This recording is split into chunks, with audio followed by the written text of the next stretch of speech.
ఆయనకు కావాల్సినటువంటి పత్రికలు టీవీ ఛానళ్లు ప్రచారం చేస్తాయి కాబట్టి ఆ ప్రచారాన్ని నమ్ముతారు అనుకుంటే కొద్ది కాలమే చెల్లుబాటు అవుతుంది.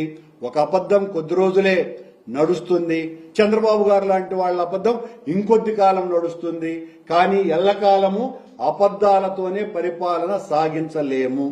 అలాగే చంద్రబాబు నాయుడు గారు మా హయాంలో కొండ మీదంతా కూడా అపవిత్రత విలయతాండవం చేసింది అని ఆయన వీర నృత్యం చేసినాడు. ఆయన పరిపాలన మొదలైనప్పటి నుంచి ఈ 8 నెలల కాలంలో ఎన్ని అపచారాలు దురాఘాతాలు జరిగినాయో తెలియంది కాదు. ఆయన నమ్మిన బంటు ఆయన ఒకరిని పెట్టుకున్నాడు అక్కడ, వెంకన్న చౌదరి అని. ఆయన హయాంలో నిన్ననే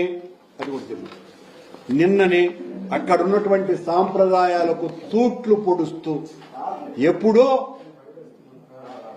దర్శనానికి వచ్చేటువంటి వాళ్లకు విఐపి దర్శనాలు బ్రేక్ దర్శనాలలో సాంప్రదాయ దుస్తులు ధరించాలా అన్నటువంటి నియమ నిబంధనలు చాలా స్పష్టంగా ఉన్నా కూడా ఒక మహిళ ప్యాంటు టీ షర్టు వేసుకొని వైకుంఠం క్యూ కాంప్లెక్స్ నుంచి దైవ దర్శనం వరకు ఆమె వెళ్తుంటే ఏ ఒక్క అధికారి కూడా పట్టించుకోలేదు అనంటే విజిలెన్స్ నిద్రపోతోంది. ఆ వెంకన్న చౌదరి అయితే చంద్రబాబు సేవలో తలమునకలైపోయి ఇలాంటి వాటిలతో మనకేం పని, చంద్రబాబు ఆయన అనుయాయులు వస్తే వాళ్లకు దర్శనాలు చేయిస్తాం అన్నటువంటి దాంట్లో పూర్తిగా పునీతుడైపోయి ఏం జరుగుతోంది కొండ మీద. సరిగ్గా 20 రోజుల క్రితం తొక్కిసలాటలో 6 మంది చచ్చిపోయినారు. లడ్డూ కౌంటర్ దగ్గర అగ్ని ప్రమాదం జరిగింది. ఒక బిల్డింగ్ కొండ మీద బిల్డింగ్ పైనుంచి పడిపోయి ఒక బాలుడు మరణించినాడు. 4 మాడ వీధులలో చెప్పులేసుకొని టీటీడీ ఉద్యోగస్తులే తిరుగుతా ఉన్నా కూడా అభ్యంతర పెట్టరు. చికెన్ మటన్ బిర్యానీలు అక్కడే కొండ మీదనే రామ్ బగీచా గెస్ట్ హౌస్ లోనే స్వామి ఆలయం ముందునే దొరుకుతాయి.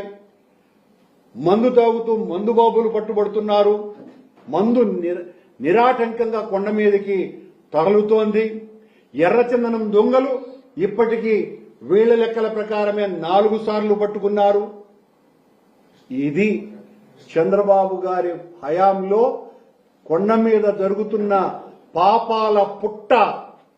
ఇది దీనికి సమాధానం చెప్పమని సనాతన ధర్మ పరిరక్షణ ఉద్యమ నిర్మాత అయినటువంటి పవన్ కళ్యాణ్ గారు ఎందువల్లంటే ఆయన తిరుపతిలోనే దీక్ష పొందాడు.